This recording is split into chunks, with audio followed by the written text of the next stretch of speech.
I want to know what is up with the Appalachian Mountains and the Appalachian Trail, because I have seen so many TikToks about like these rules that you have to follow if you're in the mountains or the woods in that area.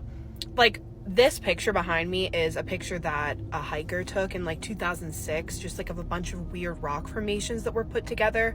And like, sure, a person could have done that, but it's still eerie to see that when you're hiking by yourself in the middle of the woods at night.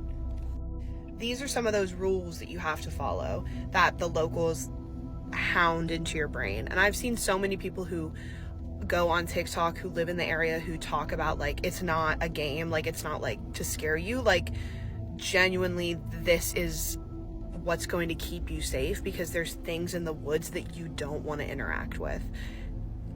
I need to know stories. Like, I want to hear people's stories of like what they've seen or experienced in these woods. This lady married her dead boyfriend. In 1978, in a small town in Ohio, there was a woman named Linda Smith who was head over heels in love with her boyfriend. They had talked about marriage endlessly, but just weeks before their wedding, her boyfriend tragically died in a car accident. Linda was devastated. Her boyfriend named Lemmy Leaf was the best boyfriend ever to her. One evening, Linda couldn't take it anymore, and she dug up her boyfriend's grave with the help of her two brothers. She announced she was still going to marry him. The townspeople were baffled, and some thought grief had driven her mad. Linda planned an eerie wedding party and invited everyone, wearing a white dress beside Max's corpse in a suit. Then came the twist. Linda didn't plan on returning her boyfriend to his grave. Instead, she decided that they will live together and have a family. All her friends and family saw her as a mad woman, but she didn't care. She kept her boyfriend inside a refrigerator and would occasionally bring him out for a walk. About 11 months later, she got pregnant, but you already know how she got that child. I was forced to stay awake for 30 days straight. They called it the Russian sleep experiment. They put 5 of us into a room and released a gas that made it impossible to sleep to see what would happen if a human stayed awake for 30 days. We were all captured war prisoners and were promised freedom if we could complete the experiment. From day 1 to 5, everything was normal, but we quickly became irritable. But on day 9, things took a turn. We started screaming uncontrollably until our vocal cords gave out. Day 10, we smeared our own feces over the window so no one could see inside. By day 15, they needed to know what was happening inside, so they turned off the gas and opened the door. But they were not ready for what was inside. We had all torn up our own flesh so we could consume our own bodies. But somehow we were still alive. We begged them to turn the gas back on, knowing that when we finally fell asleep we would never wake up, but they refused to help. So we fell asleep, and we never got our freedom back. Remember us, remember our torment. There was a girl who couldn't leave her room every October 10th of the year. Why October 10th? This is why. So the mom, whenever the date came, she would mark it on the calendar. She would circle it, she would highlight it, make sure that her kid was in her room with no windows and stuff. Yeah. She never told her kid why, right? And whenever she had school on that day, or if she had to do something else that day, she's like, nope, you're not allowed to leave the house. So every year, both of them would, on October 10th, they would lock themselves in a room with no windows, right? And every year, fam, you would hear someone ring the doorbell on the house. Yeah. Right? But the mom obviously is with the child. So she's like, no, we're staying in this room, we're staying in this room. And as soon as midnight hits and October 11th comes, Yeah. the knocking, the ringing of the doorbell disappears. Well, why that day? Like, what? Exactly. Trust me, it's building up. It's building up. So one day... This is the scariest story about the lunch lady. There was a lunch lady named Judy, and everybody in school loved her. But they loved her food even more. Every single day, they would rush to the lunchroom just to eat her delicious food. But one day, a boy in 7th grade noticed something strange. In the back of the kitchen, he saw a mysterious door he never seen before. And he's been buying lunch for a year straight. He then went to the principal's office and told him what he saw. The principal then made his way down to the lunchroom and asked Judy about the door. She played dumb for a little bit, but eventually showed him. And what he saw inside made him freeze in horror. Inside were multiple children's dead bodies, completely cut up and strung up on the wall. Judy then looked at the principal with a smile on her face and said, "How do you think my food tastes so good? This is the reason why." Judy was arrested and fired. and is now serving 105 years in prison. But the crazy part is, how did this school allow a lunch lady to kill students and then sell their meat as lunch food? If you see her walking alone at night, don't stop, don't speak, just run. She is Rokurokubi. The story starts in a small village in South Korea. Among the villagers lived a woman named Mayumi. She was polite, kind, and lived alone in a small wooden house on the edge of the village. No one suspected her secret, but Mayumi was no ordinary woman. She was a Rokurokubi, cursed to have her neck stretch impossibly long at night. Every night, while the village slept, her neck would grow and her head would roam freely. She wandered through the dark streets. One night, a traveler named Haruto passed through the village and stayed in an inn near Mayumi's house. Haruto couldn't sleep and decided to take a walk under the moonlight. As he walked, he saw Mayumi. Her head floated in the air, her long neck writhing and curling like a serpent. Haruto didn't scream. He ran back to the inn and bolted the door, shaking as he waited for the sun to rise. The next morning, Haruto told the villagers what he saw. The villagers confronted Mayumi, demanding to know the truth.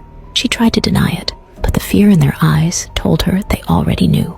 "Leave," one elder said firmly. "We won't harm you, but you cannot stay here." Mayumi packed her belongings and left the village that day, disappearing into the woods. This story is from South Korea. Comment your country, and I will make a scary story from your country.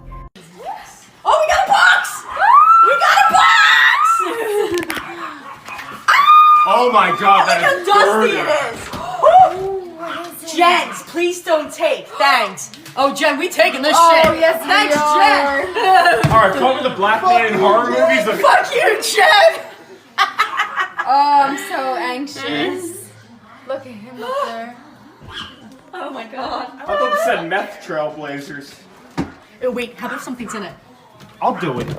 Storytime about why I will never babysit ever again. So, little background information. I was 17 and a senior in high school, and my parents were super annoyed about the fact that I hadn't had a job since I was 14. So their friends just happened to need a babysitter, so they told me that I had to do it. So fast forward, I go over there super early in the morning, and the mom had already left for work, and the dad, who we're gonna call Will, he was just about to leave, and before he walked out the door, he told me that there was a list of things that needed to be done before they got home. So their daughter Autumn, who was 5 years old, she was still sleeping, and I was reading through the list, and it was just normal stuff, like nap time at 2 o'clock, no pop after 7 o'clock, that sort of stuff.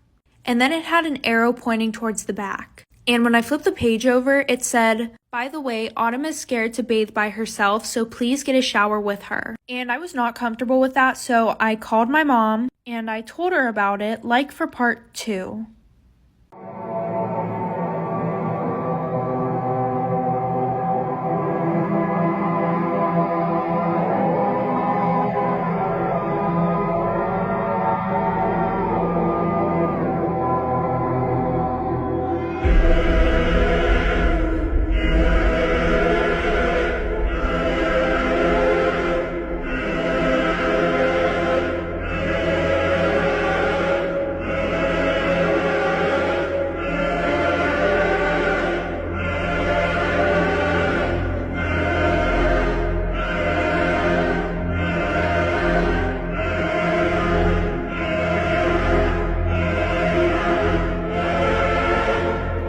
You guys remember that dude who I showed you the video that he found that woman standing at his fence, not moving, and it was terrifying? Well, there's an update. I'm going to play the update video, but also I'm going to tag him because I want you to go and check out his full page. He has like a full story of what's going on in his like neighborhood. Fair warning, don't watch this at night because that's when it came across my For You page again and I jumped. So here we go. Let's go and check if it's here. Guess not. I guess it's not here tonight then. Feet like a spotless, you know. I guess it is not here.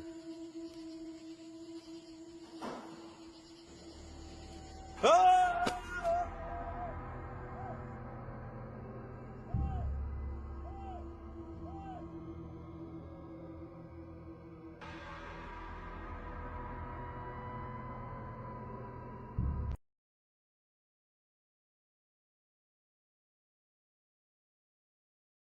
something fucking creepy happened when I got home. I was driving down the street, and my daughter's bedroom light is on.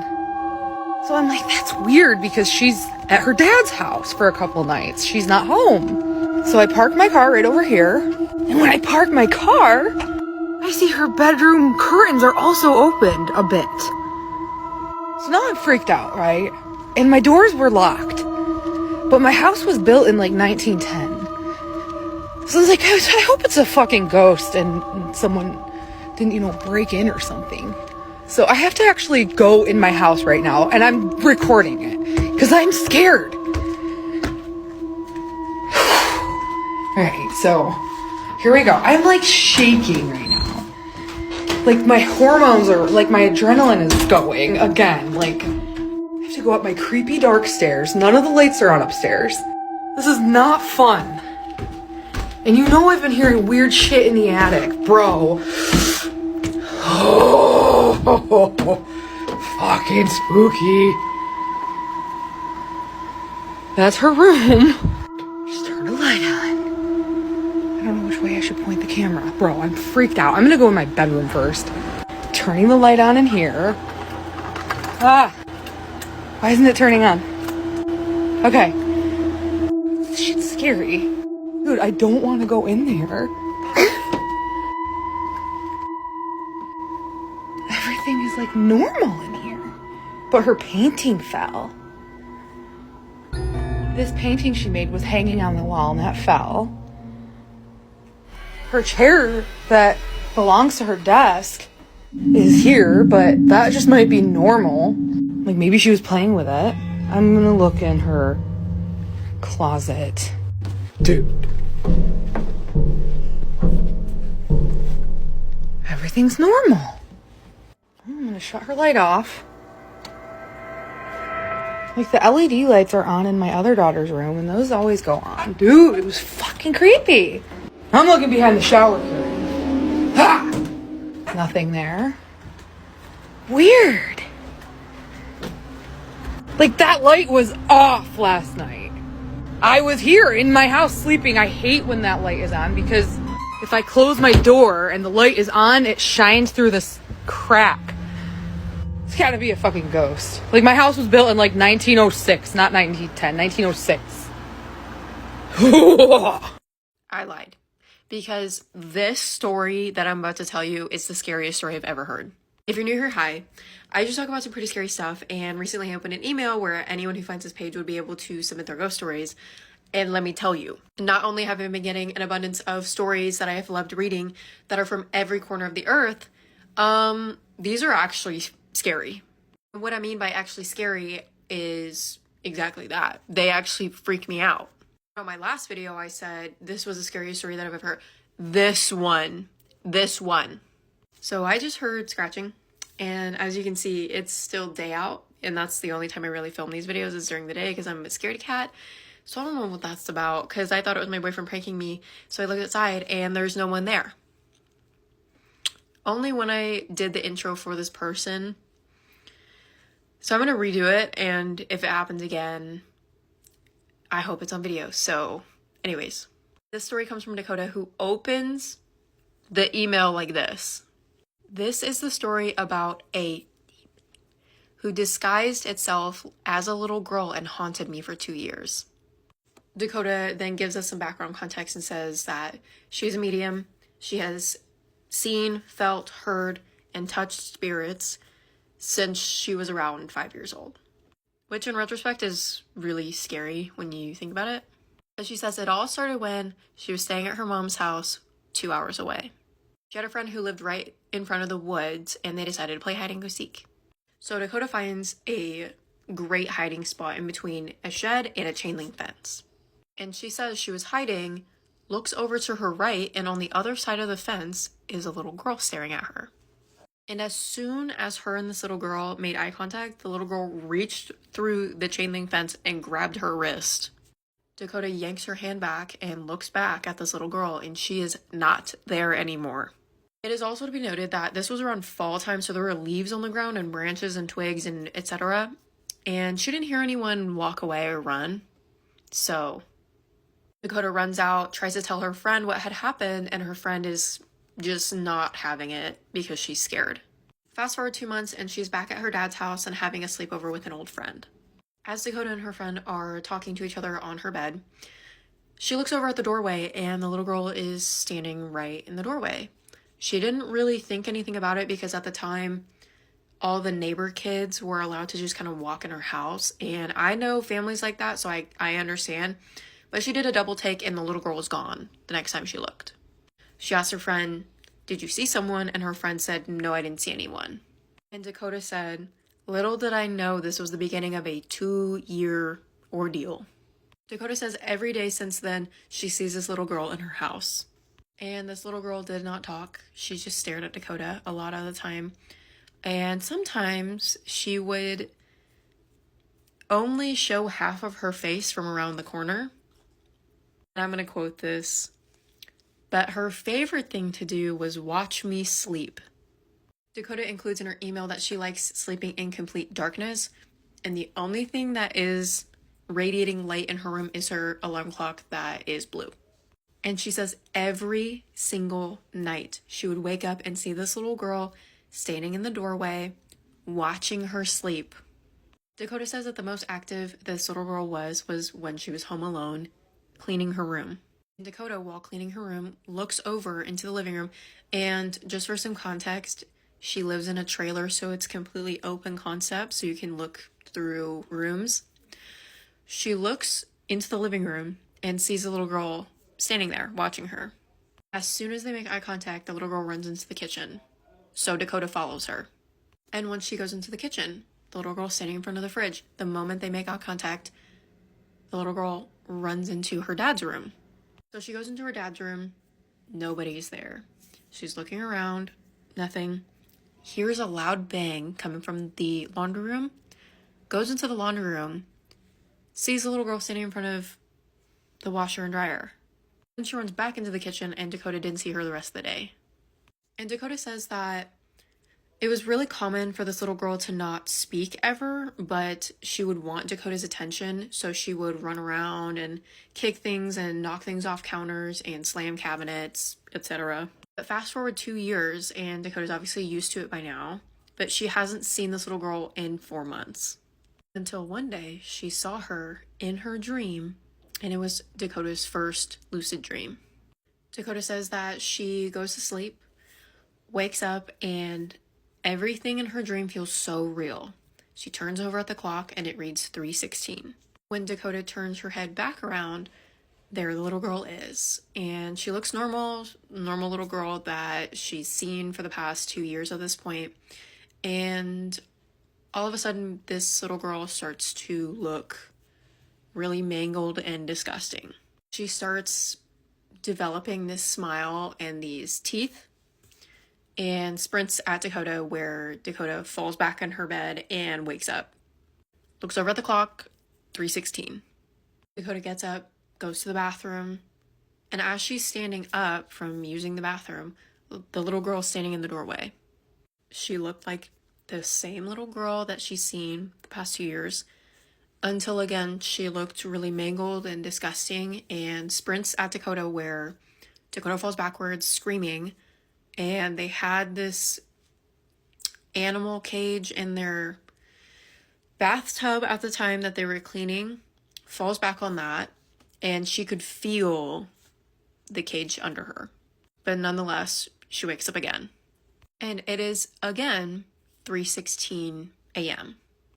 But at this point, Dakota is too scared to move and too scared to do anything, so she just sits there until the sun comes up, where she feels safe. Dakota then, that morning, started to feel this burning sensation on her back, goes and looks in the mirror, and there's a huge gash on her back from where she fell onto something. Her then best friend comes over later that day and also has spiritual connections, and tells her about this dream that she had where she was watching in third person and verbatim describes the dream that Dakota had twice. And at this point in time, Dakota did not tell her what was going on. Dakota then ends her email by telling us that if you see a clock or a phone in your dream, it means you're not really dreaming. And as corny as it sounds, She really and truly believes that this little girl was disguised as trying to get her when she was in her most vulnerable state, sleeping. But that experience was 5 years ago, and she hasn't seen that little girl since. And this is all I'm gonna say.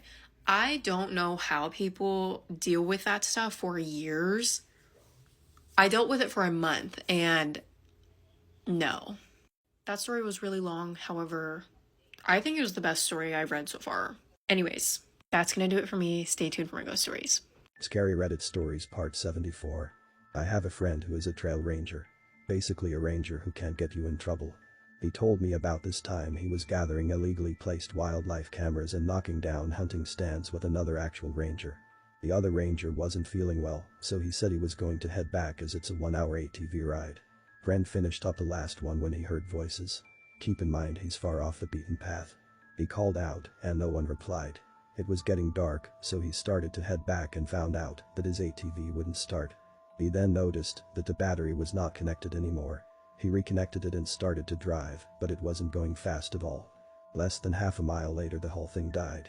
He radioed back basically saying, "Hey guys, I need someone to come pick me up." They told him yes, but it would take an hour. He asked if the other guy got back, and they said no. He settled down and started a small fire, but it didn't take long before he heard voices again. It's now dark, and the voices are creeping him out. It sounds like an argument, like someone was angry and yelling at someone else who sounded more scared. He called out and asked if anyone needed help. The voices didn't seem to care. He decides to walk towards the voices, but as he was getting closer the voices seemed to be getting further and further away. After 20 minutes he gave up and walked back. He got a radio call, and they said the other guy was found passed out covered in vomit and was being taken to the hospital. Then the radio died. Then the voices came back. Scared out of his mind, he decided to listen to what they were arguing about, picking up things like, "Well, it wasn't yours to take. I don't effing care, you knew better," and so on. His guess was two hunters arguing over a kill. Then he heard one shout something, then silence, then bang. A gunshot. He doused his fire and hid. After that he heard nothing, just his breathing for the next half hour until he saw ATV lights. He told the guy picking him up everything, and they called back. They had people looking for 3 hours and found nothing. They came back the next day with police and dogs. After about an hour a shallow grave was found, and in it was a long dead man who had clearly been shot in the face. The creepy thing was that it was a skeleton who had been there for years. So either the argument he heard just ended with a bang and both parties went home, or he heard the murder of someone from years ago. This is 100% true. It happened in 1987. The house I was renting was a murder house. Nothing to do with this story, but yeah, I rented a murder house for a while. Okay. The people in the story are myself, Leica, and my best friend Joe. Like her? I like her. Like her? I don't even know her. I've been living in the murder house around 4 months with no issues, apart from me and Joe constantly pranking each other. Me and Joe were still working as station supervisors on the London Underground. Anyway, we were great friends. We both 100% mutually friend-zoned each other from the start, and we both shared a love of pranks. Sure, they got a little out of hand sometimes, but it kept us both on our toes. At 26, Joe was almost 5 years older than me, and the only issue I had was that he would take my stuff sometimes. For instance, if I bought a pizza and put it in the fridge when I got home from work, I'd come home, open the fridge and see a note saying, "Leica, I took the pizza, here's 20 quid, buy another one." And there would be 20 quid, paperclipped to the note he'd written in the fridge. Lol. He did it with everything, mostly when he'd had a few beers. He once drank a quarter bottle of brandy I'd been saving, and I was so mad I punched him right in the arm as hard as I could. Joe had just laughed, and he had the kind of laugh that made me laugh too. Both of us never really took anything seriously for more than a minute. Anyway, the next time I bought brandy, I put the bottle in the drawer under my bed so he couldn't get it. I'd gone to bed and was sleeping when suddenly I was woken up by my bed moving. Joe was in my room, a little drunk, and he was carefully, well, as carefully as a big clumsy drunk could be, opening the drawer to get at my brandy. He saw me open my eyes and started laughing. "Shh, just sleep," he mumbled. "I'm just here for the brandy." Somehow I managed to restrain myself from breaking the bottle over his big drunk head. I handed him the bottle with a tired, "Just fucking take it and fuck off." He took it from me and stumbled out my room. The next night, I shut and locked my bedroom door while I slept. I told him never to come in my room and wake me again like that. A couple of nights later, I was woken up by the sound of someone jiggling my door handle. Screw Joe, I thought. The door was locked, so he couldn't get in. I ignored him for a while, hoping he would give up, but the door handle kept squeaking and moving. This would really fucking scare me. I very quietly crept out of bed and put my hand on the lock. I was planning on carefully unsnicking it and then wrenching the door open and throwing myself at an unsuspecting Joe screaming like a banshee. Yeah. It would be so funny. I silently stifled a giggle. I remained deathly silent. It wouldn't work if he heard me unlock and open the door. I had one hand on the little lock ready to twist it, and the other hand on the handle. I counted in my head. 3, 2, 1. And right then, I had a little thought that I was tired. And I didn't want to prank Joe after all. I'd go back to bed and pretend to be asleep. And eventually, he would stop fiddling with my door handle. So that's what I did. I got back in my warm bed and went off to sleep. I was woken by Joe some hours later. "Leica," he shouted, knocking on the door. "Come out of your room really carefully and don't freak out. Don't touch anything. I've called the police." He sounded different to how he usually sounded. I carefully unlocked my door and slowly opened it. I looked outside of my room and noticed that every knife we had in the house was on the floor outside my room, arranged in a semicircle facing my door. We both liked to cook and had 2 sets of deadly sharp chef's knives and a set of steak knives, and yeah, we had a lot of knives, and right now they were all on the landing carpet pointing directly at my bedroom door. Oh. I asked Joe if he heard anything and if it was him trying to get into my room around 1 a.m. He looked at me wide-eyed and told me that he hadn't even been home all night. Oh. His shift had finished at 11 p.m. and the night foreman hadn't shown up for his shift, so Joe had volunteered to stay and do a double shift. He finished around 6 a.m, arrived home to find a downstairs window had been forced open and lots of things moved around. Oh no! The police arrived and weren't even that bothered because no one was hurt and nothing had been taken, and nothing, apart from the lock on the window, was damaged. But tons of things around the house were moved around, and the way they were moved was like in weird shapes and patterns. I shudder when I think what could or would have happened if I would have wrenched that door open, thinking it was Joe. Oh!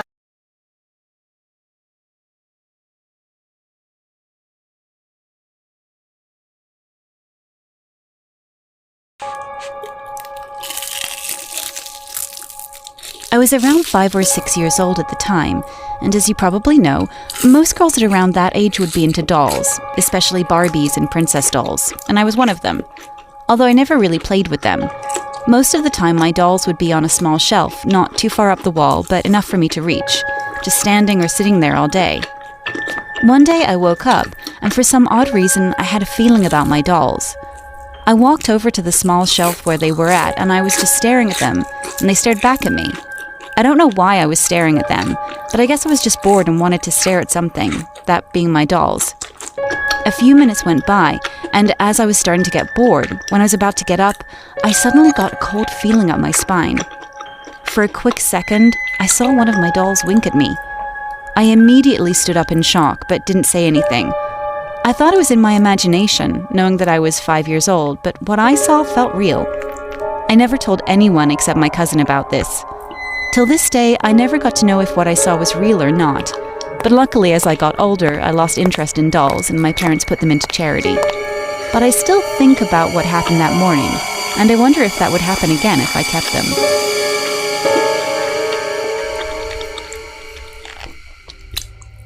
This happened in 1998. At that time, I wasn't born yet, but this story was told by my mother. At the time, there was a flood. The door of our house was damaged and had to be repaired.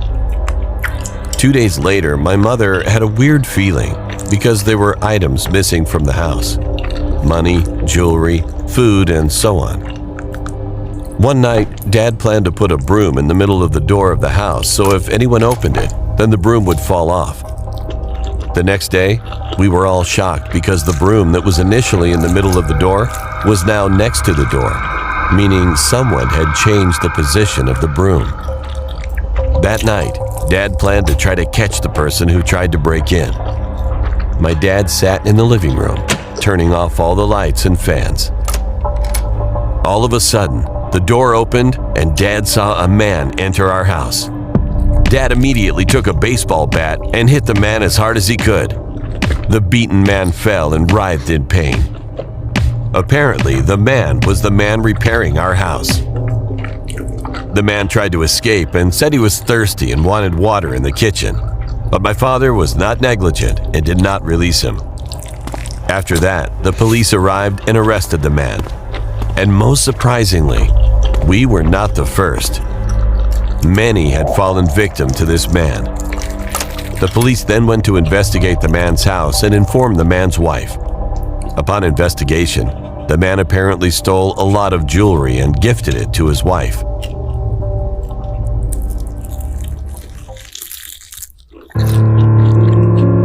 This happened when I was about 10 years old. My parents were going out to dinner and wanted me to watch my little brother while they were gone. A couple hours after they left, I decided to go to my room. Once I stepped foot inside, I saw the most unusual thing I had ever seen in my entire life. This little boy, who looked to be around my age, but from a different time period, was sitting in my chair at my desk, staring at a completely white screen on my Dell laptop. When he sensed I entered, he turned his head slowly, in perfect rhythm, to meet mine. It was so odd since he didn't jolt in surprise or turn his head around fast like a normal person would do. It was as if he was expecting me to come in. I immediately ran out and started crying. When I looked behind, he went back to staring at the screen. I didn't go back to my room until my parents arrived. When I walked inside again, the laptop was closed as if no one had touched it. I thought that was the end of that until a couple of years later. When it was 5 or 6 in the morning, I heard breathing that was done in perfect rhythm. I thought I was in sleep paralysis, but I could move and could change my breath pattern, so it wasn't that. When I realized that this thing was still breathing in that odd rhythm, I tried to act calm and not turn around. I closed my eyes and tried to focus on sleep. When I woke up, I didn't hear any more sounds, and I haven't heard that breathing again. I don't follow an organized religion, but there's something beyond this physical world that can't be explained. I hope I never see this thing again, but I do fear that it will pop up randomly.